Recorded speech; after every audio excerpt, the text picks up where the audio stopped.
our poets, then we came back to lay to rest because our style is played. Ashes to ashes, dust to dust. May your poems rest in peace. Now it's time for the real warriors to take their seats because these people think we came for entertainment, but we came to rearrange the game. Take back what belongs to us and change some things. Teach these people to call us by our first name. God, earth, wisdom, king and queen. They will bow to their knees when we step to the scene because they know this is God talking. And throughout every rhyme that I spit, this is God talking. Now watch them start repenting and asking for forgiveness, for they know they have sinned against thee. Should we forgive them, Chyna, or cast them in the flaming sea? Because these people don't mean nothing to me. For years I've been watching them sitting here writing their poetry, but claiming to be kings and queens, but they lack in three things: wisdom, knowledge, and understanding. But see, they got fans though, so their egos, they stand tall. They superstars, but they don't have God. And without God, your words are powerless. You striving, but you're not preaching. You spitting, but you're not teaching. So why you speaking movements when you ain't moving but your lips? And half of them ain't even making sense. I've been telling them for years that I'm God sick, so I'm sick with it. Lyrically gifted, got the most high God in my pathway, so I'm already rich in it. But I only got 3 minutes, so I'm gonna end it like this. All the way from Kinston, North Carolina, she is the host of Illusions for 3 years running. I want y'all to make some noise for my girl, Miss Chyna. I'm waiting on the DJ.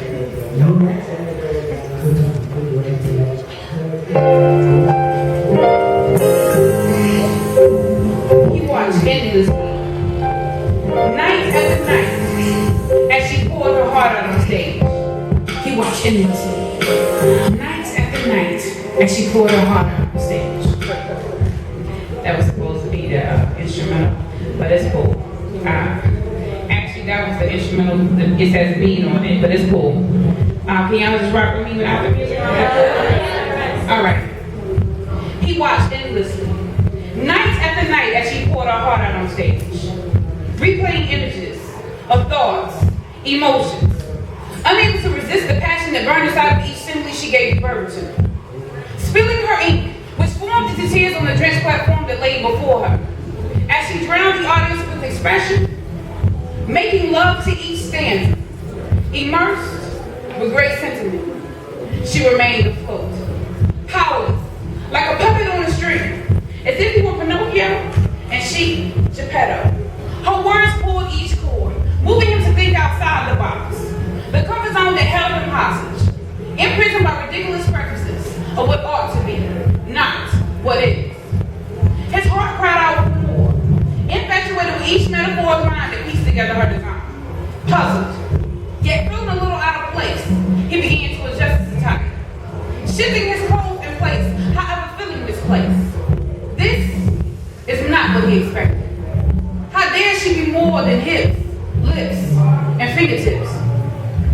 Having no alternative but to dig deeper, for this was only the surface.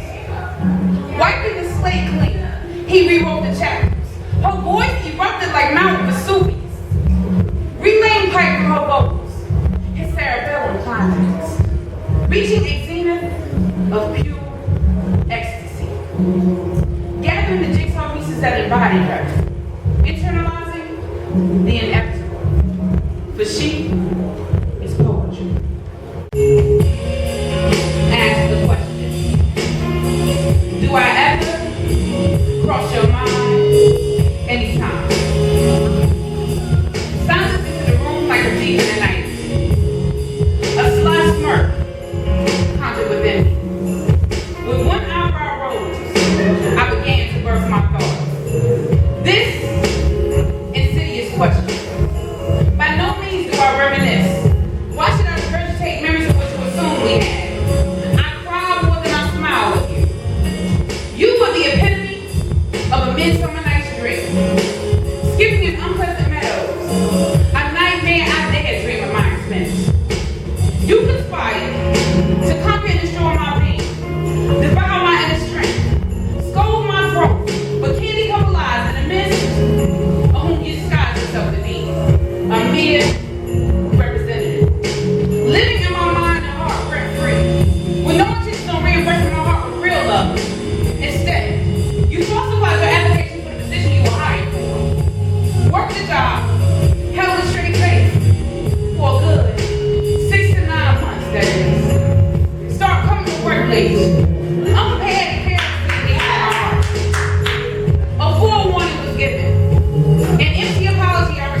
to sight. Oh, but my Father, who art in heaven, knew your next move before you ever attempted. Slipped